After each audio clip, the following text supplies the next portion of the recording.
Informasi sebagai makna data dalam ruang lingkup biologi. Biologi adalah ilmu yang mempelajari kehidupan dan segala bentuk organisme hidup, mulai dari yang paling sederhana seperti mikroorganisme hingga makhluk yang lebih kompleks seperti manusia dan tumbuhan. Dalam penelitian biologi, data berperan sebagai elemen yang sangat penting karena tanpa data, teori eksperimen, dan pemahaman tentang dunia biologi tidak dapat berkembang.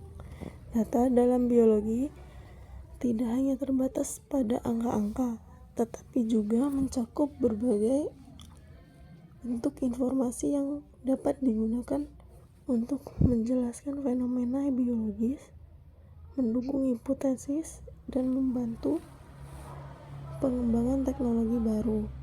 Oleh karena itu, data dalam biologi memiliki makna yang sangat luas, baik dalam konteks pengumpulan, analisis, maupun penerapannya. Pengertian data dalam biologi secara umum, data adalah informasi yang dikumpulkan melalui pengamatan, eksperimen, atau proses lainnya untuk memperoleh pemahaman yang lebih baik tentang fenomena yang sedang diteliti. Dalam biologi, data tersebut bisa berbentuk kuantitatif, angka atau statistik, maupun kualitatif, deskripsi atau gambar. Data digunakan oleh ilmuwan biologi untuk menguji hipotesis, memperkuat teori ilmiah, dan menjelaskan proses biologis yang kompleks.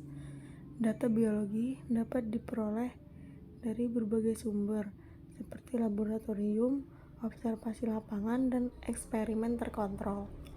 Jenis-jenis data dalam biologi ada dua, yaitu data kuantitatif dan data kualitatif. Data kuantitatif adalah data yang berbentuk angka atau pengukuran yang dapat dianalisis secara statistik. Data jenis ini memberikan informasi yang lebih objektif dan dapat diukur dengan alat atau instrumen tertentu. Contoh data kuantitatif dalam biologi antara lain yaitu jumlah populasi organisme, misalnya jumlah individu dalam suatu spesies yang dihitung dalam satu wilayah ekosistem tertentu. Kedua, kecepatan metabolisme, pengukuran laju metabolisme organisme dalam kondisi tertentu, misalnya suhu atau kadar oksigen. Lalu, ukuran tubuh organisme, pengukuran panjang, lebar, atau berat suatu spesies untuk membandingkan variasi dalam suatu populasi atau antar spesies. Lalu, konsentrasi zat kimia, pengukuran kadar oksigen, karbon dioksida, atau substansi lain dalam darah atau air. Yang kedua, data kualitatif. Contohnya itu ada 3, yaitu warna tubuh organisme, deskripsi tentang warna atau pola pada tubuh hewan atau tumbuhan yang dapat berfungsi dalam pertahanan diri atau adaptasi terhadap lingkungan. Lalu perkelakuan organisme, observasi tentang cara organisme berinteraksi dalam lingkungan atau sesama spesies seperti perilaku makan atau reproduksi. Ciri morfologi, pengamatan mengenai bentuk fisik atau struktur organisme seperti bentuk daun pada tumbuhan atau struktur tumbuh pada hewan. Pengumpulan data dalam biologi. Proses pengumpulan data dalam biologi sangat beragam, tergantung pada tujuan penelitian dan subjek yang diteliti. Beberapa metode utama yang digunakan dalam pengumpulan data biologi adalah yang pertama, eksperimen adalah salah satu metode paling umum untuk mengumpulkan data dalam biologi. Dalam eksperimen, ilmuwan mengontrol variabel tertentu untuk menguji pengaruhnya terhadap fenomena biologis.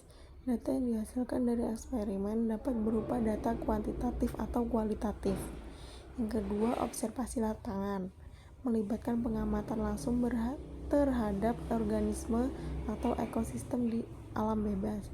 Metode ini berfokus pada pengumpulan data kualitatif, meskipun data kuantitatif juga dapat diperoleh melalui perhitungan atau pengukuran lapangan. Yang ketiga, pemodelan komputer merupakan metode penting dalam pengumpulan data biologi, terutama dalam studi yang melibatkan proses atau sistem yang kompleks, seperti dinamika populasi, penyebaran penyakit, atau interaksi ekosistem. Dengan menggunakan simulasi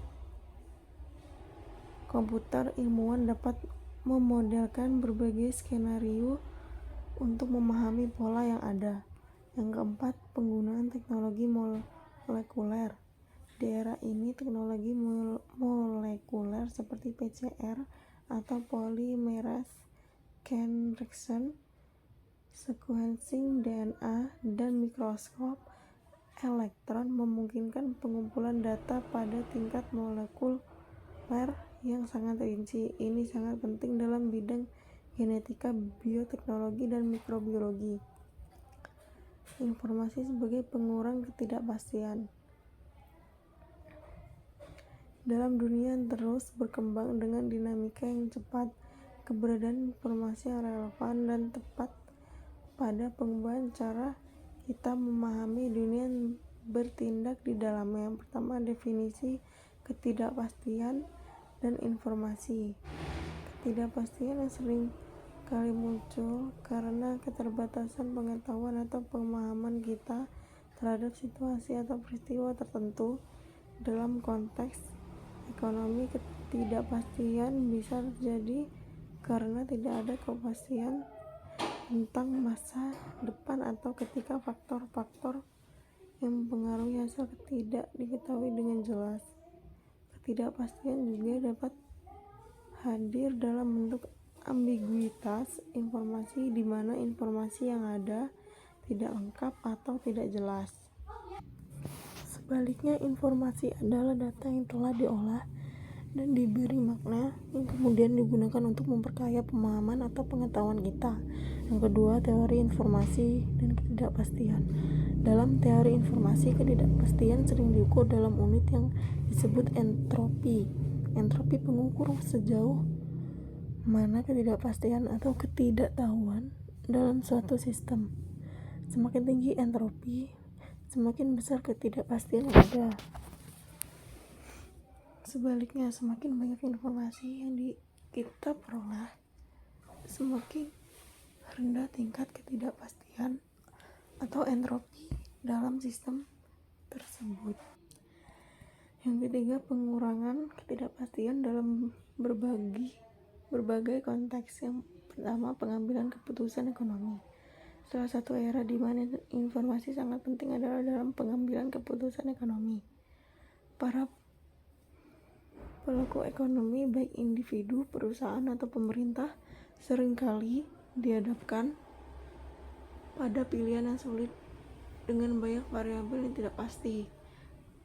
Dalam pasar yang sangat kompetitif, setiap keputusan diambil dapat membawa konsekuensi besar. Yang kedua, ketidakpastian dalam keputusan politik dan pemerintahan. Yang ketiga, pengambilan keputusan dalam kehidupan pribadi. Yang keempat, informasi sebagai alat untuk memahami dunia. Yang kelima, peran teknologi dalam penyediaan informasi. Lalu yang pertama ini ada big data dan pengambilan keputusan. Salah satu contoh bagaimana teknologi mengurangi ketidakpastian adalah melalui penggunaan big data. Dengan analisis data dalam jumlah besar, pengusahaan dan organisasi dapat memperoleh wawasan yang lebih mendalam tentang tren, pola, dan preferensi konsumen. Dalam konteks bisnis, ini membantu mengurangi ketidakpastian dalam prediksi pemerintahan produk, perilaku pelanggan, dan pengambilan keputusan strategis. Yang B, kecerdasan buatan (AL) dan machine learning. Kecerdasan pembuatan AL dan machine learning juga menjadi alat yang semakin penting dalam mengurangi ketidakpastian dalam kemampuan untuk menganalisis data dalam jumlah besar dan membuat prediksi berdasarkan pola yang ditemukan dalam data tersebut. Teknologi ini memberikan manfaat besar dalam berbagai sektor dari kesehatan hingga keuangan. Sebagai contoh, algoritma AL dapat menganalisis data medis untuk meramalkan kemungkinan penyakit pasien, sehingga dokter dapat membuat keputusan yang lebih tepat dalam diagnosis dan pengobatan. Tantangan dalam penggunaan informasi. Meskipun informasi memiliki potensi besar untuk mengurangi ketidakpastian, ada beberapa tantangan yang perlu diperhatikan dalam penggunaannya. Salah satu tantangan yang terbesar adalah kualitas informasi itu sendiri. Informasi yang tidak dapat akurat atau bias dapat memperburuk ketidakpastian dan menghasilkan keputusan yang salah. Selain itu, ketergantungan yang berlebih pada informasi tanpa pemahaman yang mendalam juga dapat menyebabkan kesalahan. Misalnya, jika seorang hanya mengandalkan satu sumber informasi tanpa memverifikasi atau mempertimbangkan sudut pandang lain, mereka mungkin jatuh ke dalam jebakan confirmation bias, di mana mereka hanya mencari informasi yang mendukung keyakinan atau pendapat mereka dan mengabaikan informasi yang bertentangan.